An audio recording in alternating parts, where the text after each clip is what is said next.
was for good.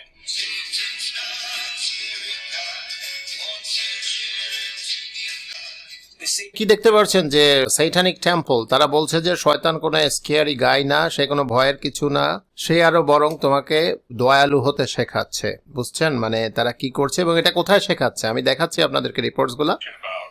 আচ্ছা, প্রথমে আমরা একটু শুনি।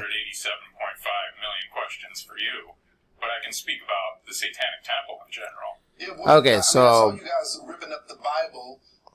what is your objective with people in general? Okay, so বলছে যে বাইবেল স্কুলে গিয়ে গিয়ে ছিঁড়ে ফেলছে এবং দেখাচ্ছে এই যে নামটা দিয়েছে তারা, সেটা হচ্ছে যে আফটার স্কুল ক্লাব, এবং এটা প্রতিটা স্কুলেই তারা খুলতে চাইছে।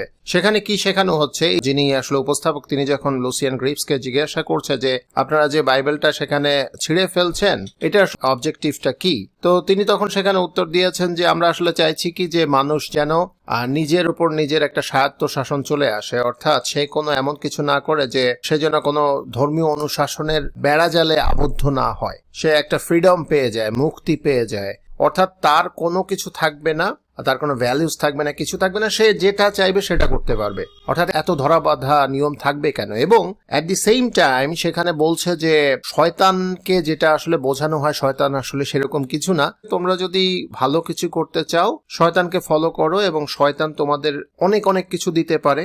শয়তানকে খারাপ হিসেবে বোঝানো হয়েছে, বাট তোমরা যদি শয়তানের যে ভ্যালুস রয়েছে সেটা যদি ফলো করো তুমি একজন মুক্ত মানুষ হয়ে যাবা, তোমার উপর কোনো বিধিনিষেধ থাকবে না।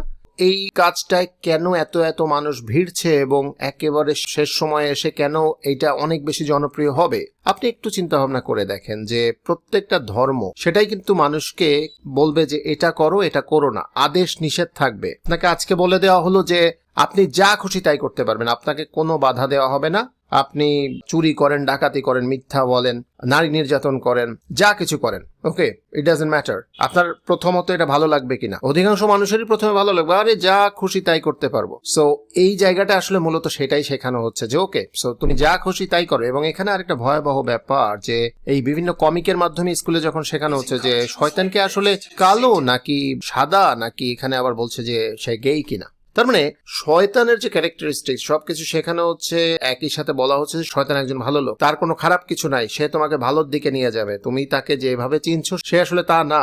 যদি তোমরা শয়তানের পথ অনুসরণ করো তোমরা মুক্ত হয়ে যাবা, তোমরা ভালো হবা, তোমরা উন্নতি করতে পারবা লাইফে। ওকে, সো এটা হচ্ছে অনেকটা এরকম যে শয়তানের কাছে আত্মা বিক্রি করার ব্যাপারে আমরা জানি, বিভিন্ন ধর্মীয় স্ক্রিপচার্সে আছে, কোরআনে আছে। সো একেবারে আসলে সেম থিং গোজ হিয়ার। একেবারে ঘুরিয়ে ফিরিয়ে যদি আমরা বলি, এই যে এজেন্ডা বা যে মতাদর্শ এখানে প্রমোট করা হচ্ছে এটাই আসলে ওই সেই দাজ্জালের মতাদর্শ, বিলিভ ইট অর নট। সে আসলে এটাই তো বলবে যে ঠিক আছে তুমি ওকে ফলো করো। কাকে ফলো করো? বিকজ আমরা জানি কি যে দাজ্জাল যে ক্যারেক্টার সে আসলে শয়তানের মেসেঞ্জার, সব থেকে পাওয়ারফুল মেসেঞ্জার, এবং সে এসে তাকে প্রমোট করবে বিভিন্ন ভাবে। হ্যাঁ, এখন কোথায় চলে যাচ্ছে? স্কুলে স্কুলে রন্ধ্রে প্রবেশ করছে, বিকজ যাতে করে ছেলে পেলেদের মগজ ধোলাই করা যায়। এখানে তো বাইবেল ছিঁড়ে ফেলছে। সো আমেরিকা এটা যদি মুসলিম সংখ্যাগরিষ্ঠ হতো অথবা ইহুদি সংখ্যাগরিষ্ঠ হতো সেখানে দেখা যেত যে কোরআন ছিঁড়ে ফেলা হতো অথবা তোরা ছিঁড়ে ফেলা হতো, বাট এখানে বাইবেলটা ছিঁড়ে ফেলা হচ্ছে। এই যে ছিঁড়ে ফেলে এখানে তারা দেখাচ্ছে যে এগুলোর কোনো ভ্যালু নাই। ওকে, সো কিছু ফলো করার দরকার নাই, তুমি যেমন ইচ্ছা তেমন চলো। খুবই আসলে টেনশনের ব্যাপার যে মানুষ আসলে এখন দেখা যাচ্ছে যে বিভিন্ন রিসার্চ বের হচ্ছে যে এত পরিমাণে মানুষ কোনো কিছুতে বিশ্বাস করছে না, নাস্তিক হয়ে যাচ্ছে, একই সাথে ধর্ম বিদ্বেষী হয়ে যাচ্ছে। এর অবশ্য অনেক অনেক রিজনস আছে, যেমন ধর্ম বিদ্বেষী হওয়ার বেশ কিছু রিজনস হচ্ছে এইটাই যে যাদেরকে বলছে যে ধ্বজাধারী, যারা ধর্মটাকে ধরে রেখেছে ধারক ও বাহক, তাদের বিভিন্ন অসৎ কর্মের জন্য তাদের অসততা দেখে অনেকে আসলে মুখ ফিরিয়ে নিচ্ছে। কিন্তু আমার কথা হচ্ছে যে না, কেন মানুষকে দেখে আমার ধর্মটাকে জাজ করতে হবে? আমাকে তো ধর্মটা জাজ করতে হবে বুকস দেখে। স্ক্রিপচার্সে কি আছে? কোনো স্ক্রিপচার্সে কিন্তু খারাপ কিছু নেই, আপনি তন্ন তন্ন করে খুঁজে দেখেন, আপনি নিজে স্টাডি করেন। অর্থাৎ ধর্ম কাউকে দেখে পালন করার ব্যাপার না, এটা এমন একটা ব্যাপার যেটা দেখা যাবে না। কিন্তু আপনি যদি ধর্ম অনুযায়ী চলেন, আপনি অফকোর্স আপনার দ্বারা ভালো হবে, কেউ আপনার দ্বারা ক্ষতিগ্রস্ত হবে না। ওকে, সো এই ব্যাপারগুলো কিন্তু আসলে মিসগাইড করা হচ্ছে, মিস ইনফরমেশন, ডিসইনফরমেশন, বিভিন্নভাবে এটাকে আসলে দেখিয়ে মানুষের মগজ ধোলাই করা হচ্ছে। আর এখানে কারা বিপদে পড়ছে? যারা আসলেই ধর্ম সম্পর্কে কোনো জ্ঞান ভালো মতো রাখছে না, তারাই বিপদে পড়ে যাচ্ছে। তো ঠিক আছে, ভিডিওটি এ পর্যন্তই। আমি এই ব্যাপারে আরো আপডেটস নিয়ে আসবো।